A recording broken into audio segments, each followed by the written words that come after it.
Vamos a una entrevista a esta hora con un tema relevante, un aumento de la población extranjera, muchos de ellos en situación migratoria irregular. Eso es lo que revela el Anuario Estadístico de Movilidad Humana en Chile, que realiza cada año el Servicio Jesuita a Migrantes. La quinta entrega de este documento ofrece un amplio panorama sobre las características de las personas, también las condiciones en las que se encuentran en nuestro país.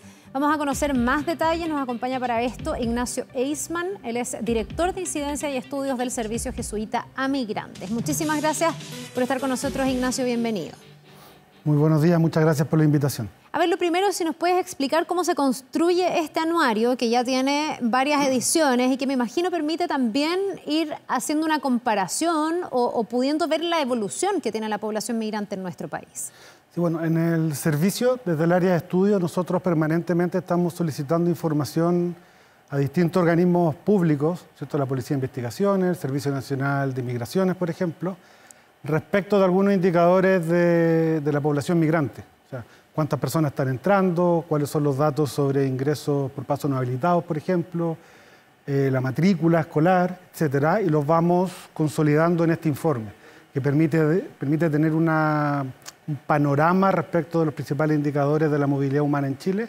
Este es el quinto número y justamente, como tú decías, permite tener un panorama respecto de lo que ha sido esto en los últimos 10 años. Ya, y ahí, bueno, vamos a una pregunta bien como macro para después irnos descolgando de distintos temas. Uno se pregunta si ha ido realmente evolucionando la situación y las condiciones en las que los migrantes están llegando a nuestro país. Ya te voy a preguntar si hoy día hay más migración, menos migración, cómo estamos en términos de matrícula, de trabajo, etcétera. Pero en el macro, cuando uno va comparando estos 5 años, ¿uno ve una evolución o una involución en las condiciones con las que los migrantes se vienen a nuestro país?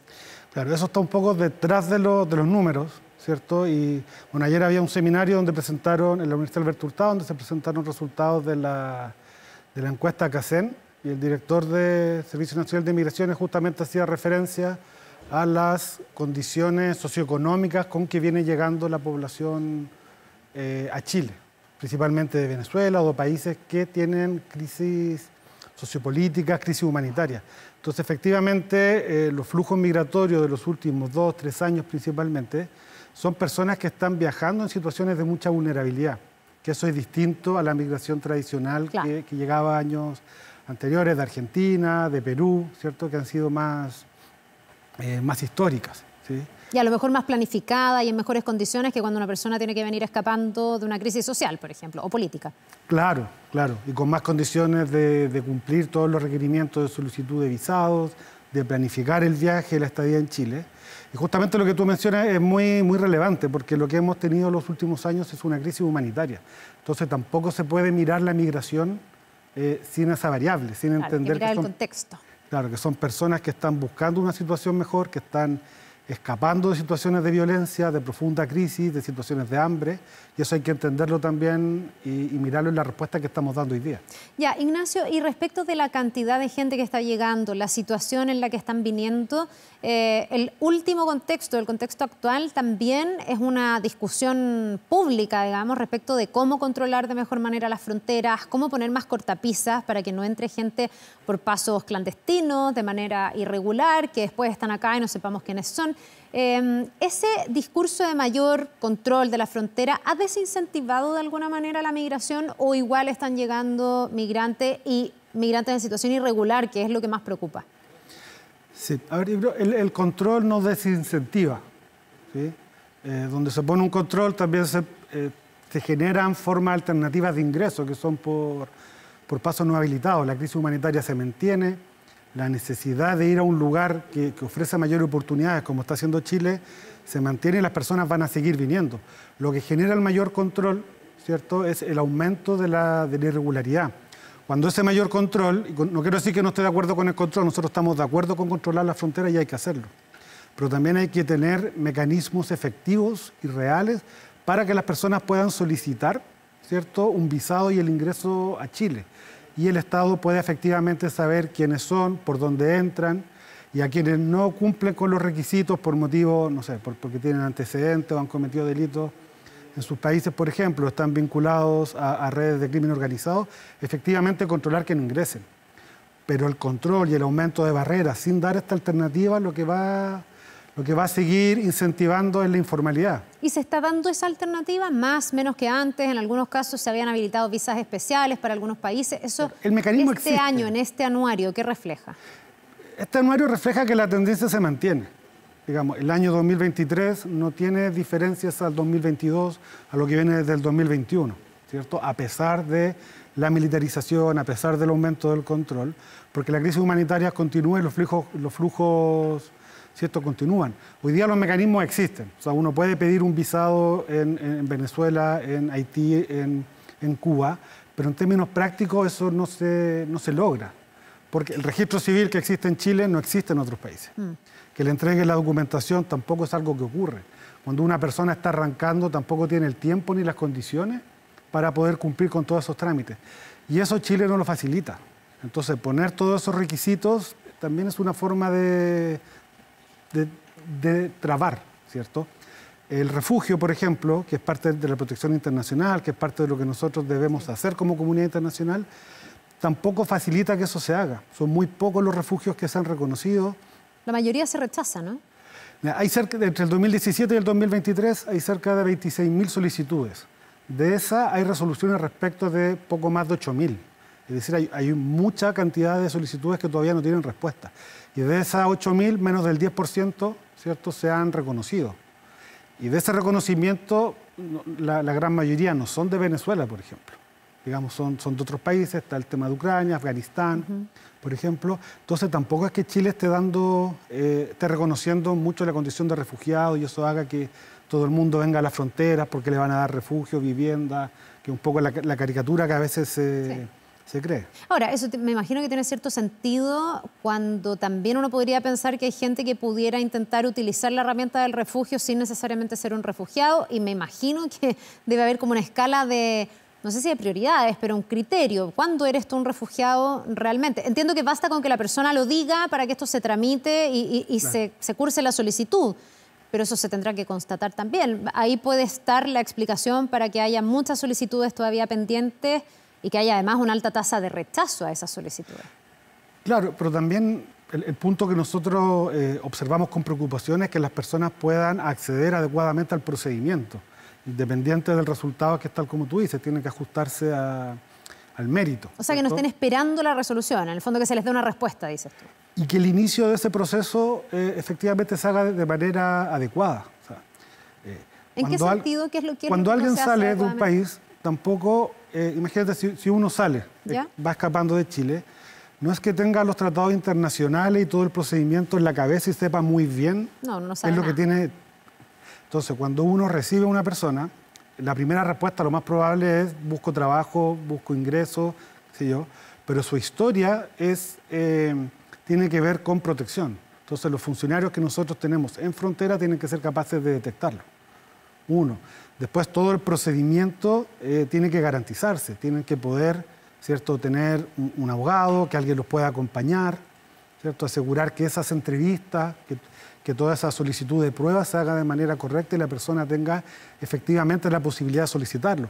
Hoy día los proyectos de ley que se están aprobando algunos cambios dan 10 días para solicitar la condición de refugiado.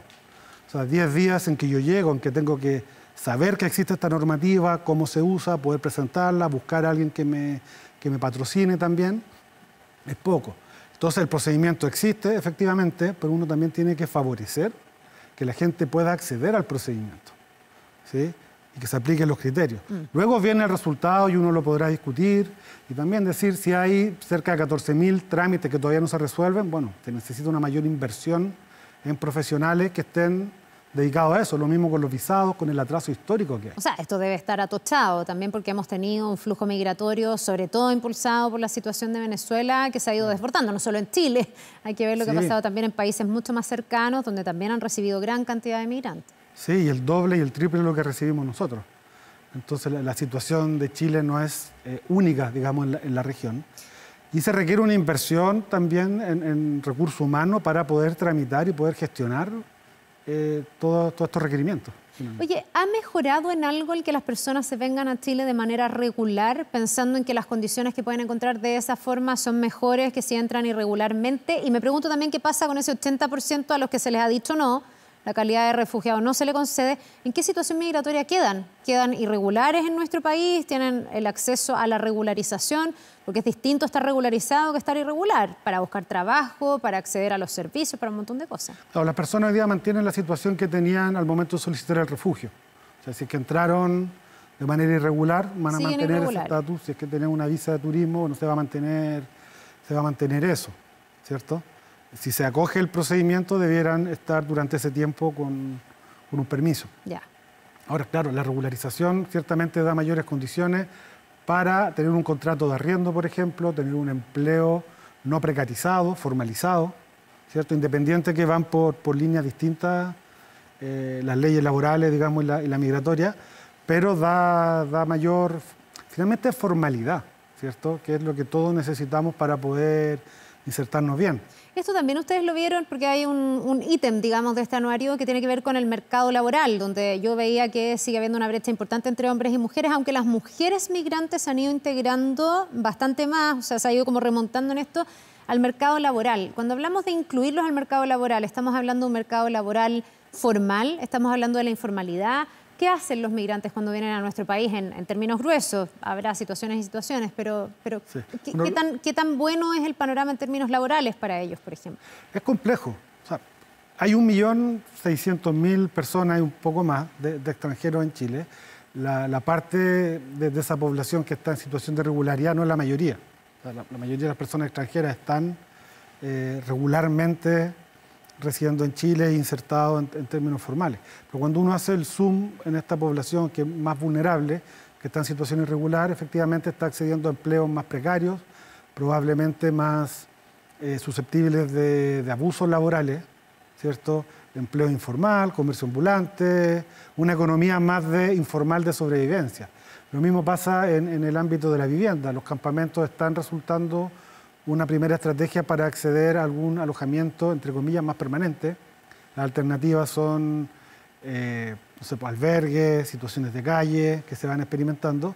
Entonces eso va dando una precarización importante y estas comunidades se van volviendo el principal recurso que tienen. Claro, y yo me imagino que ahí se nos empieza a producir el fenómeno que se nos produce en el último tiempo en la discusión pública, que es al final como meter a todos en el mismo saco de manera muy injusta y ver que en la migración se está instalando la delincuencia, el tráfico de drogas, porque no es que los migrantes sean delincuentes ni que sean traficantes de drogas, pero sí, me imagino, ha ocurrido con la irregularidad, con las malas condiciones, con el vivir precariamente, que estas mafias organizadas, estos grupos de crimen organizados se aprovechan de esa vulnerabilidad. O sea, hemos visto migrantes en campamentos que son víctimas finalmente de estos grupos organizados a los que les tienen que pagar arriendo, son extorsionados. Ahí hay un caldo de cultivo también en materia de seguridad que además nos lleva muchas veces a generalizar y meter a todos en el mismo saco y empieza una cosa medio xenofóbica, ¿no? Sí, totalmente. O sea, donde hay informalidad y irregularidad en general, es tierra fértil para que el crimen organizado pueda operar. Y esto pasa en todo orden de cosas. En Chile, en Santiago, ha pasado históricamente en poblaciones donde hay poca presencia policial, poca presencia del Estado. Las bandas de narcotráfico están y son nacionales. Entonces eso efectivamente ocurre en fronteras, ocurre en sectores donde el Estado tampoco está y se va aprovechando de esto. Ahí uno también debiera distinguir, claro, justamente el fenómeno migratorio del crimen organizado, que más que estar juntos hay intersecciones que se aprovechan. O sea, pero el crimen organizado se ha aprovechado de esto históricamente y de manera bastante exitosa además. Y también distinguir entre extranjeros que delinquen a extranjeros con proyecto migratorio, que son los migrantes. Entonces, los migrantes son personas que vienen a Chile a desarrollar un proyecto de vida. Ese es el objetivo. Mi pregunta es si el Estado de Chile logra distinguir eso, pues si se está haciendo esa diferenciación, porque al final uno tiene la impresión de que se tiende a hablar, no sé, de la migración.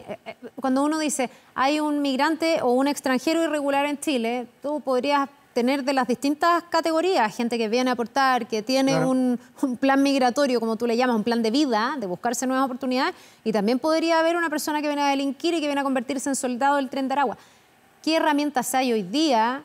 ¿Cuánto hemos avanzado en que se pueda identificar para que ese que pertenece al crimen organizado no entre, que sería lo óptimo, y para que el que busca oportunidades las encuentre? Pues también debe pasar que muchos vienen con una expectativa que después no se cumple. Sí, exactamente. Yo creo que ahí uno podría diferenciar lo que es el trabajo de inteligencia, de las policías, de la fiscalía bueno, nosotros no nos metemos de lleno en esos temas, pero Sí. las conversaciones que hemos tenido nos da la impresión que sí logran distinguir y sí logran analizar cómo operan efectivamente estas redes. Y bueno, ya hemos visto también que algunas bandas han sido desbaratadas, que el Tren de Aragua también se usa como una especie de franquicia para operar otras bandas de crimen acá. Pero a nivel del debate legislativo, del Ejecutivo, yo tengo la impresión que no se distingue mucho, al menos a nivel de los proyectos de ley, de las decisiones, porque lo que se busca es poner más seguridad, mayor control, pero todo lo que tiene que ver con cómo yo conozco, me informo más de la gente, tiene que ver con regularizar, ¿cierto? No solo el empadronamiento acá en Chile, sino que también tener mecanismos efectivos para saber quiénes entran y no solo poner barreras. El director Taller justamente ayer decía que una parte de la política que se promulgó a finales del año pasado es de extranjería y una gran parte es de inclusión, efectivamente. Pero nosotros no vemos mucho cuáles son esas medidas de inclusión, por ejemplo, en el debate que se da en el Parlamento, ¿cierto? Que es cómo expulso más, cómo controlo más, cómo limito más el acceso al refugio, etcétera, y no cómo yo voy integrando más a esta población. Sobre todo si miramos en 20 años más, hay que pensar qué va a pasar con la segunda generación de estas familias que están llegando, que van a ser chilenos, nacidos acá, y que son los que van a construir el tejido social de estos sectores futuros. O sea, queremos tener ciudades con guetos fragmentadas, o queremos tener ciudades multiculturales propias de países desarrollados, por cierto, integrada. Bien, Entonces, es un tema y un desafío gigantesco como para la sociedad que a veces también se ve desbordado por la realidad y por, por los flujos que efectivamente se han hecho muy intensos en el último tiempo. Para finalizar, Ignacio, ¿dónde la gente puede encontrar este estudio, este anuario? Es un insumo relevante, me imagino yo, para tener esta radiografía, cruzarla con otros datos y también entregar ese insumo para la toma de decisiones. Si está disponible en nuestro sitio web, sjmchile.org, ahí lo pueden descargar. Y nosotros prontamente también vamos a estar desarrollando algunos espacios de discusión y de debate sobre estos datos, que ese es el objetivo finalmente, poner esta información. Y el gran deseo nuestro es que haya un debate con altura de mira y de largo plazo respecto a la movilidad humana en Chile y en la región general. Ya, pues te agradecemos, Ignacio Eisman, director de Incidencia y Estudios del Servicio Jesuita a Migrantes, por haber venido, por habernos contado un poquitito más en lo que consiste este nuevo anuario. Que te vaya muy bien. Muchas gracias. Que tengas un buen día. Nos vemos.